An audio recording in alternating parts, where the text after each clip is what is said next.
ডিপজল ভাই একটা প্রতিশ্রুতি দিয়েছিল যে হিন্দি সিনেমা আমাদের সিনেমা হলগুলোতে যেন না আসে, সেজন্য উনি চেষ্টা করবেন এবং প্রতিশ্রুতি দিয়েছিলেন এটা বন্ধ করবেন। আমিও একটা প্রতিশ্রুতি দিচ্ছি যে সত্যিকার অর্থেই ডিপজল ভাই যদি হিন্দি সিনেমা বন্ধ করতে পারে, বাংলাদেশে ভারতীয় সিনেমা আমদানি বন্ধ করতে পারে, তাহলে আমি এফডিসিতে একটা বড় আরও ফিল্টার মেশিন বসিয়ে দিব, আমি নিজের খরচে বসিয়ে দিব পানি খাওয়ার জন্য। আসসালামু আলাইকুম সুপ্রদর্শক, আপনারা জানেন গত কয়েকদিন আগে এফডিসি অর্থাৎ বাংলাদেশ চলচ্চিত্র জগতে নির্বাচনটি সম্পূর্ণ হয়েছে। সেখানে বিজয় অর্জন করেছেন ডিপজল, যিনি প্রথমে খলনায়ক ছিলেন, এরপরে নায়কেরও পাঠ করেছেন। তো এই ডিপজল তিনি তার নির্বাচন করার আগে প্রতিশ্রুতি দিয়েছিলেন যে তিনি নির্বাচিত হলে বাংলাদেশের হলগুলো থেকে হিন্দি মুভিগুলো অর্থাৎ ভারতীয় মুভিগুলো তিনি রিমুভ করার চেষ্টা করবেন। বাংলাদেশের বাজারে ভারতীয় যে হিন্দি মুভি রয়েছে এগুলো বাংলাদেশে আর আনবেন না এবং এটি বন্ধের ব্যাপারে তিনি তৎপর ভূমিকা পালন করবেন। ডিপজলের এমন প্রতিশ্রুতিকে ধন্যবাদ জানিয়েছেন গণ অধিকার পরিষদের নেতা তারেক রহমান, এবং তিনি উল্টে বলেছেন ডিপজল যদি তার প্রতিশ্রুতি রক্ষা করে তাহলে তারেক রহমান তিনি এফডিসিতে বড় একটি পানির ফিল্টার মেশিন বসিয়ে দিবেন। এটি কিন্তু তারেক রহমান প্রতিশ্রুতি দিয়েছেন। আমরা তার মুখ থেকে বিস্তারিত জেনে আসবো। আপনারা শুনেছেন যে ডিপজল ভাই একটা প্রতিশ্রুতি দিয়েছিল যে হিন্দি সিনেমা আমাদের সিনেমা হলগুলোতে যেন না আসে, সেজন্য উনি চেষ্টা করবেন এবং প্রতিশ্রুতি দিয়েছিলেন এটা বন্ধ করবেন। তো আমি তার এই প্রতিশ্রুতির কথা স্মরণ করে দিচ্ছি এবং এই প্রতিশ্রুতির জন্য অভিনন্দন জানাচ্ছি, এবং তারা যে নির্বাচিত হয়েছে সেই বিষয়ে অভিনন্দন জানাচ্ছি। এবং আমিও একটা প্রতিশ্রুতি দিচ্ছি যে সত্যিকার অর্থেই ডিপজল ভাই যদি হিন্দি সিনেমা বন্ধ করতে পারে, বাংলাদেশে ভারতীয় সিনেমা আমদানি বন্ধ করতে পারে, তাহলে আমি এফডিসিতে একটা বড় আরও ফিল্টার মেশিন বসিয়ে দিব, আমি নিজের খরচে বসিয়ে দিব পানি খাওয়ার জন্য। কেন? ভারতীয় সংস্কৃতি মানেই হলো এক ধরনের পরকীয়া, অশ্লীলতা, বেহায়াপনা। এবং আমি একটা বক্তব্যে বলেছিলাম যে তাদের কালচারটা এই পর্যায়ে গেছে যে তারা এত ছোট ছোট জামা পরে মানে নাচানাচি করছে যে মনে হচ্ছে যে জামাগুলো ভেদ করে সব মাল মশলা রাস্তায় পরে গড়াগড়ি করবে, এরকম একটা পরিস্থিতি।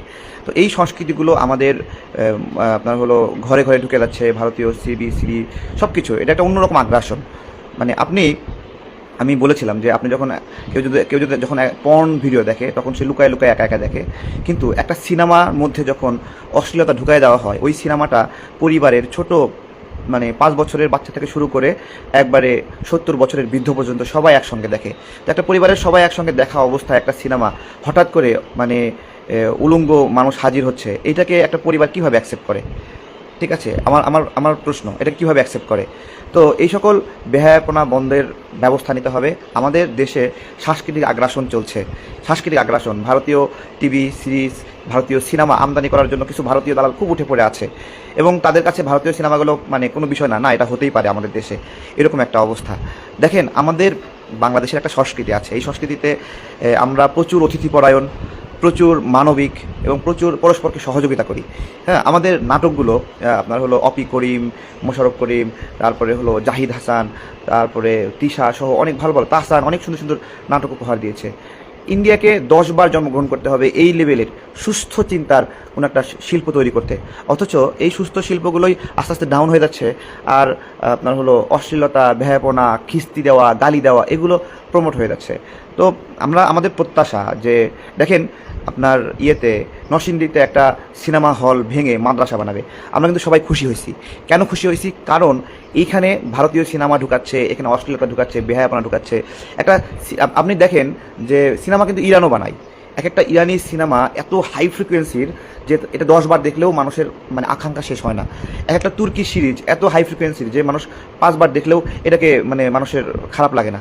তাহলে আমরাও সেটা তৈরি করতে পারবো। আমাদেরও অনেক সুন্দর সুন্দর নাটক আছে, অনেক সুন্দর সুন্দর সিরিজ আছে। হ্যাঁ, আমি সবগুলো নামও মনে নাই। আমি আগে নাটক দেখতাম প্রচুর, এখন আর দেখি না, একদমই দেখি না। আমার সময় হয় না, ইচ্ছা হয় না, বিভিন্ন কারণে। মানে আমি যে ধরনের আমার রুচি টেস্ট, সেই ধরনের কিছুই আমি আমার মোবাইল খুললে বা টেলিভিশন খুললে আমি পাই না। তো আমি এগুলো দেখি না। তো আমরা যদি মানে আমাদের সাংস্কৃতিক বিকাশটা কিন্তু খুবই জরুরি। ঠিক আছে, অনেকে বিরোধিতা করবে যে নাটকের প্রয়োজন নাই, সিনেমার প্রয়োজন নাই। আপনি যখন পুরোপুরিভাবে নাটককে, সিনেমাকে ধ্বংস করে দেবেন একবারে, তখন কিন্তু আপনার নাগরিকরা কিন্তু নাটক দেখা বন্ধ করবে না, আপনার নাগরিকরা কিন্তু সিনেমা দেখা বন্ধ করবে না। তো আপনার নাগরিকরা কী দেখবে? তখন হলো অশ্লীল জিনিস দেখবে, পর্ন সাইটে ঢুকবে, আপনার হলো বিজাতীয় সংস্কৃতি দেখবে, এগুলো দেখে দেখে সেই রকমভাবে অভ্যস্ত হবে।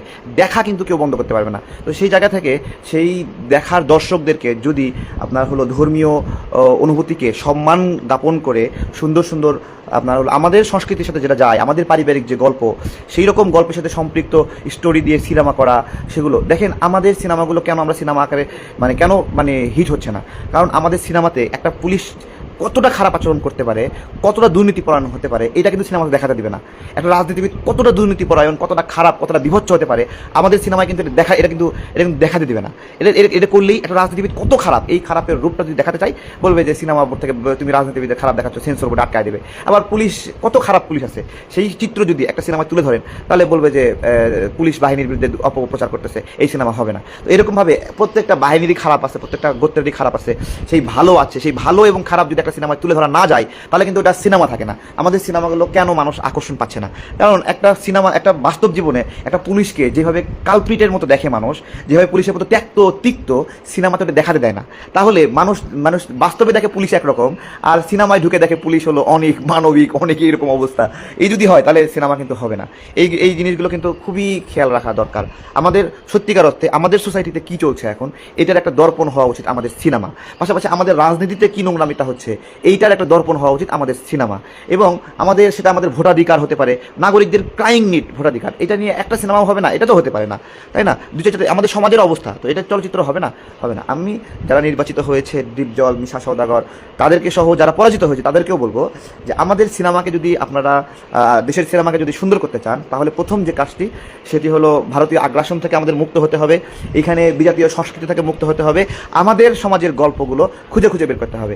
এইখানেও অনেক প্রেমের গল্প আছে, ঠিক আছে, এবং সেই প্রেমের পরিণাম কি সেটা দেখাতে হবে না, শুধু প্রেমকে সাকসেসফুল দেখালেই হবে?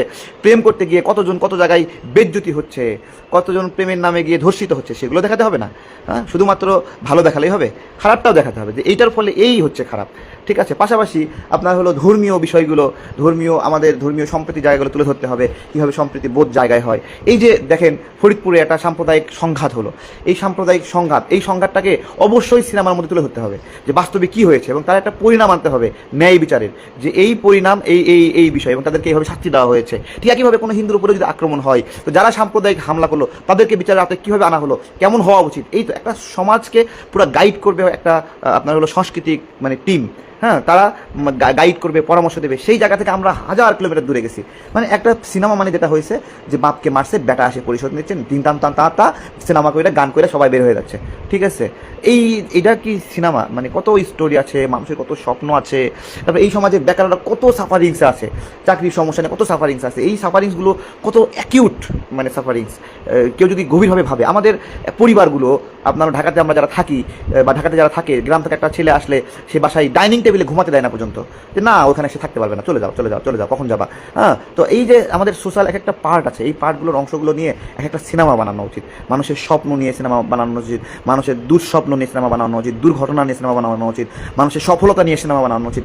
তাহলে না একটা ইন্ডাস্ট্রি সমাজকে প্রতিনিধিত্ব করবে, ঠিক আছে। তো আমি ধন্যবাদ জানাবো, মান্না ভাই মারা গেছে, কিন্তু যাওয়ার আগে অনেক ভালো ভালো কিছু সিনেমা দিয়ে গেছে। ওই পরিবেশটাতে আবার ফিরে যেতে চাই, ওইগুলো চাই, ওই সংস্কৃতিগুলো চাই, ঠিক আছে। আম্মাজান সিনেমাতে একটা ক্যাডার কীরকম বিভৎস হয় সমাজে, এরকম ক্যাডার অসংখ্য আছে, সেগুলোও কিন্তু ফুটে উঠেছে, ঠিক আছে, আবেগ অনুভূতির মাধ্যমে। তো সমাজের এই ক্রিমিনালগুলোকে যদি সিনেমার মাধ্যমে যদি উপস্থাপন না করা যায়, তাহলে প্রশাসন কীভাবে প্রস্তুত হবে, জনগণ কীভাবে মোকাবেলা করার জন্য প্রস্তুত হবে, এগুলো কিন্তু গুরুত্বপূর্ণ। যাই হোক, কমিটমেন্ট দিয়ে রাখলাম যে আপনার হলো, যদি সত্যিকার অর্থেই ভারতীয় সিনেমাগুলো বাংলাদেশে বন্ধ হয়, তাহলে এফডিসিতে আমি একটা বড় ফিল্টার মেশিন বসায় দিব, যাতে করে আপনার হলো এফডিসির শিল্পীরা সেখান থেকে পানি নিয়ে বিশুদ্ধ পানি খেতে পারে, ঠিক আছে। এটা আমার ইচ্ছা, আমি বললাম, অনেকে বাজেভাবে বলবে, যেহেতু ভারতীয় পণ্য বয়কটের আমরা আন্দোলন করছি, তো ভারতীয় সাংস্কৃতিক যে আগ্রাসন, সেই জায়গা থেকে ভারতের সংস্কৃতি বয়কটের জন্য আমার এই ঘোষণা। ভালো থাকবেন, বিদায় নিচ্ছি, আসসালাম। সুপ্রদর্শক, তারেক রহমানের এই বক্তব্যটি, তার এই প্রতিশ্রুতিটি আপনারা কীভাবে দেখছেন? অবশ্যই আপনাদের মূল্যবান মন্তব্য কমেন্ট বক্সে জানাবেন। সবসময় সত্য নির্ভর তথ্য পেতে আমাদের চ্যানেল সাবস্ক্রাইব করে আমাদের সাথে থাকুন। আসসালামু আলাইকুম রহমতুল্লাহি ওয়া বারাকাতুহু।